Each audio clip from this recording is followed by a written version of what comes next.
संजय राऊतला म्हणावं एक किलो धान्य आण माझ्या शेतकऱ्याच्या बांधावर जा, त्याला जे कमीत कमी एक बाटली पाणी तरी दे, मी तुझं कौतुक करतो. आता ह्याच्यामध्ये कारण बाळासाहेबांचं त्यांनी काय घेतलं, बाळासाहेबांची आम्हाला शिकवण आहे 80% समाजकारण आणि 20% राजकारण. आलं लक्षात. हा भोंगा सकाळी 7ला चालू होतो, रात्री 9 पर्यंत चालू होतो, त्याला फक्त उणिवा काढणं. पण शेतकऱ्याच्या बांधावर जाऊन आज त्यांचा एक पदाधिकारी कुठल्या शेतकऱ्याच्या बांधावर गेलेला दिसतो का? 1 किलो धान्य कोणाच्या घरात जाऊन त्यांचा आसरू पुसायचं काम केलंय का? भाऊ आज करत नाहीत. कोल्हापूरला ज्यावेळेस झालं त्यावेळेस सुद्धा लाखो रुपयाचे लाखोच्या लोकांच्या मदतीला त्यावेळेस भाऊच उभा राहिले होते. त्यावेळेस नाव तुमचं होतं, करणारे आम्ही होतो.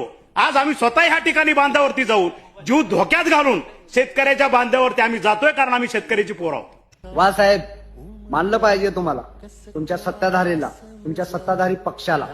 अरे जे सत्तेत आहेत ते तर बांधावर जात नाहीत का? तर त्यांचे कपडे घाण होते. अरे तुम्ही जर शेतकऱ्याला मदत